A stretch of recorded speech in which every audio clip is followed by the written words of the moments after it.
అప్పుడేమో బంగారు తెలంగాణ అన్నారు, ఇప్పుడేమో రోజుకో వేషం వేసుకొని బాధలున్నాయి అంటారు. మీరు ఇచ్చిన సమస్యలే కదా అవన్నీ. మీరే అన్నారు రైతులకు ఎన్ని చేసినామని, 30,000 కోట్ల రైతు రుణమాఫీ చేయకుండా ఎందుకు ఆపిర్రు? అవన్నీ అట్లనే ఉన్నాయి కదా. ఉచిత కరెంట్ ఇచ్చినామన్నారు, 40,000 కోట్లకు పైగా విద్యుత్ బకాయిలు ఉన్నాయి కదా.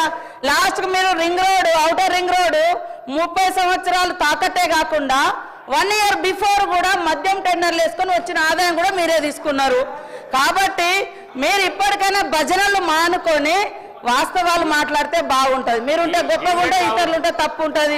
ఇది కరెక్ట్ కాదు అధ్యక్ష. పెద్దలు గౌరవనీయులు హరీష్ రావు గారు ఉన్నది ఉన్నట్టుగా మాట్లాడితే బాగుంటుంది. హరీష్ రావు గారు సబ్జెక్ట్ మాట్లాడండి, డిబేట్ కాదు సబ్జెక్ట్ మాట్లాడండి. లేదు అధ్యక్ష, ఇప్పుడు నేను సభలో వాస్తవాలు చెప్పే ప్రయత్నం చేస్తుంటే డీవియేషను, డిస్ట్రక్షను, డైవర్షన్ చేసే ప్రయత్నం చేస్తున్నారు. ఇది కరెక్ట్ కాదు.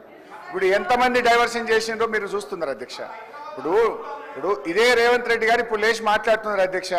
ఆ రోజు తెలుగుదేశం పార్టీలో చంద్రబాబు నాయుడుతో ఉన్నప్పుడు ఇదే జలయజ్ఞాన్ని ధనయజ్ఞం అని మాట్లాడినటువంటి రేవంత్ రెడ్డి గారు ఇలా మాట మార్చి ఆ జలయజ్ఞం అని చెప్పి మాట్లాడబట్టి అదే ఓఆర్ఆర్ ను అష్టవంకర ఉంది అని ఇదే రేవంత్ రెడ్డి గారు విమర్శలు చేసి ఇవాళ రేవంత్ రెడ్డి గారు ఓఆర్ఆర్ గురించో జలయజ్ఞం గురించి మాట్లాడే హక్కు ఉంటుందా?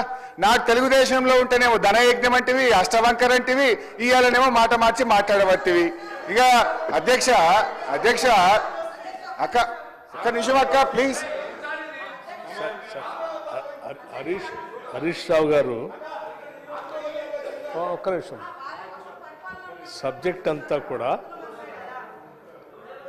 ఇప్పుడు మనం పెట్టిన దాంట్లో గ్యారంటీస్కి సంబంధించి మేము చూపించింది తప్పు, నేను చెప్పేది రైట్ అని వారు ఒక కాగితం తీసుకొని వచ్చి సభని బయట మాట్లాడారు. అదంతా వదిలేసి మిగతా అన్ని ఏదేదో మాట్లాడుతూ ఉన్నారు అధ్యక్ష. లేని పని ఇప్పుడు ముఖ్యమంత్రి గారు, కాంగ్రెస్ ముఖ్యమంత్రి గారు వారు అప్పుడెప్పుడు ఏదో ఉన్నారు మాట్లాడారంటే అది అసంబద్ధమైంది. ఇది అసంబద్ధమైంది, సంబంధం లేనటువంటి అంశాలు ఈ రకంగా అంటే మన దగ్గర విషయం లేనప్పుడు మిగతా అన్ని మాట్లాడుతుంటాం అధ్యక్ష. సబ్జెక్టు మనం పెట్టింది దీనికోసం ఆర్బీఐది అండి.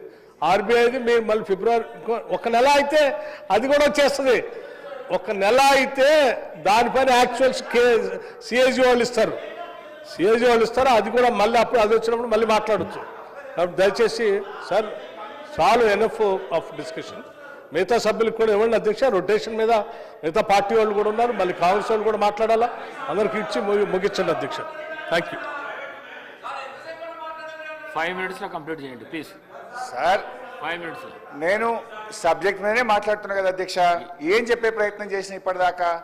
కాంగ్రెస్ ప్రభుత్వం ఆనాడు వారసత్వంగా ఇచ్చిన 72,000 కోట్లు మా ఖాతాలో కలిపినరు, 11,000 కోట్లు కార్పొరేషన్ అప్పు మా ఖాతాలో కలిపినరు. అదేవిధంగా రాష్ట్ర ప్రభుత్వ ఖజానా మీద భారం లేనిది, రాష్ట్ర ప్రభుత్వం గ్యారంటీ ఇవ్వనటువంటి అప్పులు